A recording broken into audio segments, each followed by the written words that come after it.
All right, y'all, what's up, man? Hold up, let me get my advertising right. See, I like to have both my logos on the screen while I'm doing my video, so this way I can be promoting my joint at the same time. Sean Gumby, the podcast was sold. Astigmatism in my soul, nor Gumby Publishing wishes to slander, libel, or do defamation or defame anybody as it results to what we're going to talk about today. We're going to talk about the Diddy case, and all of this stuff is coming from publicly available documents that you can download yourself on your home PC or on your phone or wherever you want to download it to, your tablet. So, we went over the other day that Diddy's attorney sent a letter in lieu of a motion, right? And I gave you bits and pieces of what was in that letter, but there's some more interesting stuff that I want to talk about in here. Now, one of the things that, because what Diddy's attorney was trying to establish was that he was not a flight risk and he was not a danger to the community, right? So, what he says is that Diddy and the council, Diddy's council, have been cooperating with the federal government since day one, right? And in reference to the subpoenas that Diddy received, Diddy and his attorneys have provided over 144,000 pages of documents in compliance with the subpoenas. For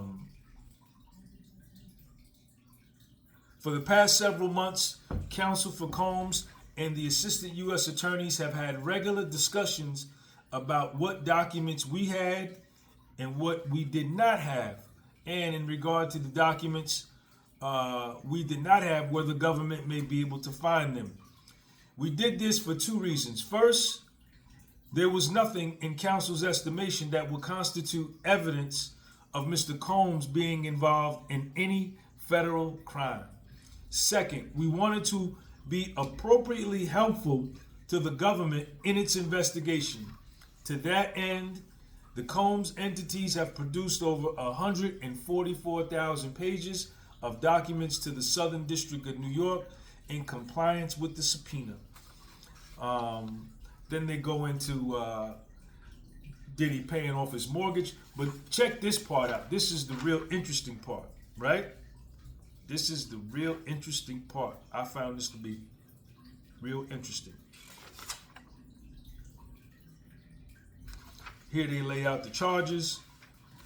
Mr. Combs is charged with a 3-count indictment. The first count charges Mr. Combs with RICO, racketeering conspiracy.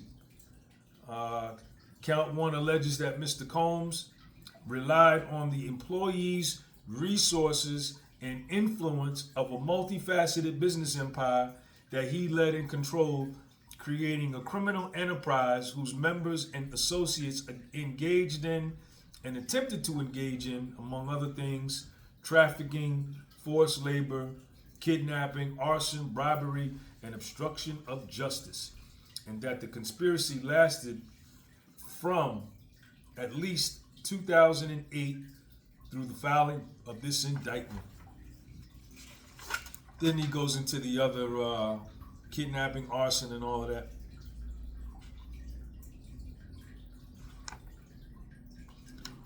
Now, they talk about. This is the part I want to talk about.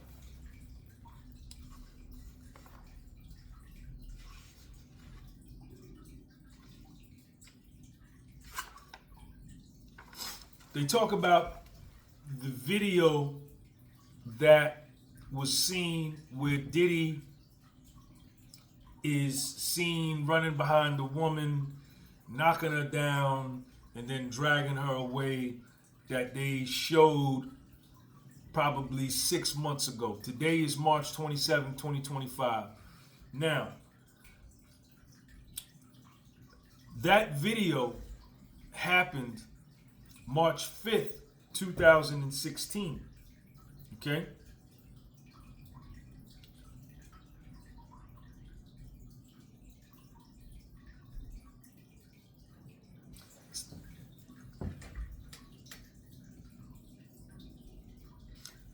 They talk about what Puffy's attorney is doing here is refuting the claims of obstruction of justice. The government proffered one example for the court of Mr. Combs' exhaustive history of obstruction of justice. I guess the government, in one of their filings, says that Puffy has an exhaustive history of obstruction of justice. The attorney is saying y'all only provided one example. This obstruction related to an incident caught on video 8 years ago and attached to the government's letter as Exhibit A. However, the circumstances surrounding this incident, even in the light most favorable to the government, does not amount to obstruction. Obstruction of justice requires that a person act corruptly and in regard to an official proceeding.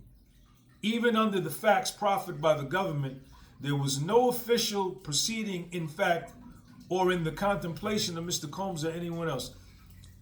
This event from 8 years ago simply is not obstruction of justice. Second, the government argued that when the female depicted in the video filed a 35-page civil lawsuit in November 2023 against Mr. Combs, and Mr. Combs publicly responded by saying, "I did not do any of the awful things alleged," that these denials were further attempts by him to obstruct justice and prevent the truth of this event from being known. To be clear, preventing the truth of an embarrassing event in which Mr. Combs is caught on videotape in an alleged assault is not obstruction of justice.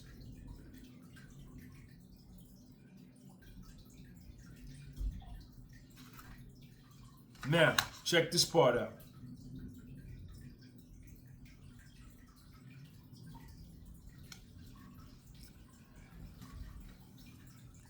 The Puffy's counsel is addressing the obstruction of justice and danger to the community and him maybe tampering with witnesses.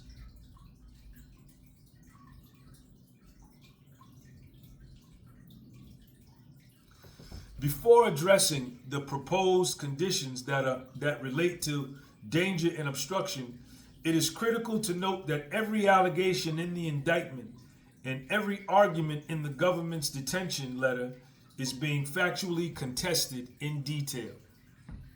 We are not merely making general denials of guilt. Rather, we are advancing detailed, specific acts that undermine the government's theory at its core. First, there is one alleged trafficking victim in the indictment. One. The government can say what it wants, but what is actually charged is one victim. Count two, charging trafficking, mentions victim one. There is no victim two. That one person was in a 10-year romantic relationship with Diddy, Sean Combs. That one person was an adult woman who lived alone, who never lived with Sean Combs. She had her own friends, she had her own life, as adults tend to do. Mr. Combs and this person were very much in love for a long time, as many written communications between them show. This one person often expressed anger and jealousy because Diddy had another girlfriend, as will be testified to by many witnesses and as the written communications show. At the end, Mr. Combs, Diddy, and this person's relationship, she started a relationship with her trainer, which prompted Mr. Combs, Diddy, and the woman to break up. He did not force her to stay, but instead released her from any obligation to his record label. A month later, when the mother of Diddy's children passed away, this person, victim one, was present at multiple memorial services around the country to support him. This is not trafficking. Now, I guess they're talking about the young lady Cassie, right? I guess, right? Because she was the one in the video. She was in a relationship with him. And what the government is saying is that she is the one that they have as victim one that they're going to put on the stand. Yeah. To testify against Puff and level the allegation of sex trafficking against Puff, right? When in fact, they were in a 10-year relationship together, right? It's all specified here. Now, let's keep going. 5 years later, this woman hired a lawyer to contact Diddy's lawyer. Mr. Combs' lawyer recorded that conversation, which lasted 8 minutes and 12 seconds. Cassie's lawyer said the woman wrote a book. It would be a tell-all book that would be embarrassing to Diddy. Her lawyer said that she would be meeting with book publishers to publish the book. However, if Diddy wanted to buy the exclusive rights to the book, then he would own the rights and could prevent the book from ever being published. Cassie's lawyer then said that in order to stop the book from being published, Puffy, Mr. Combs, Diddy would have to pay $30 million. When that clear extortion proved unavailing, the woman took another tack. She hired a lawyer to bring a civil complaint, taking advantage of an expanded statute of limitations for sex cases. Mr. Combs settled the case. This was not because he raped or trafficked anyone, but because of the disastrous consequences a lawsuit of this nature would have on him and his business interests. We are now in a position where the only person alleged to be a victim in count 2 extorted Combs on audio tape and profited millions of dollars. The precise settlement of the civil and consent, the civil suit remains confidential. We have countless written communications that tend to negate any lack of consent and any coercion between Cassie and Puff.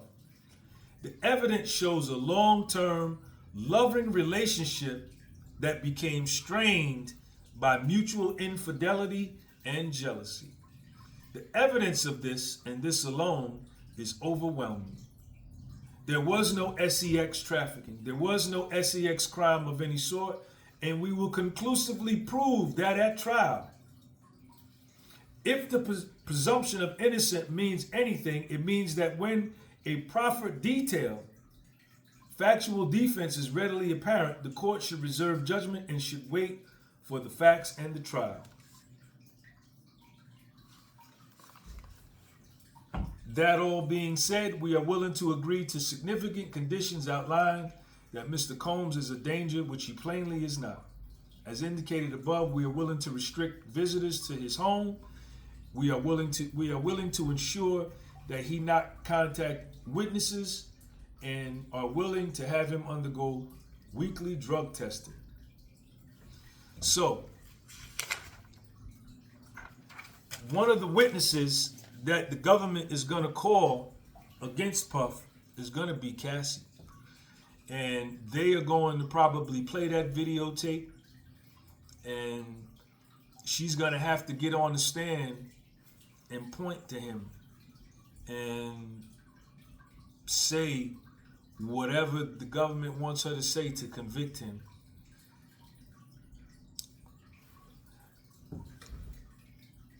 I have personal feelings about that, but I'm gonna restrain myself from expressing those feelings, other than to say that when the pressure comes down, who you think is your friend will prove your enemy. And conversely, on the flip side of that coin, when the deal goes down, who you thought was your enemy may turn out to be your best friend in your time of need. It happened to me in my case. Peace.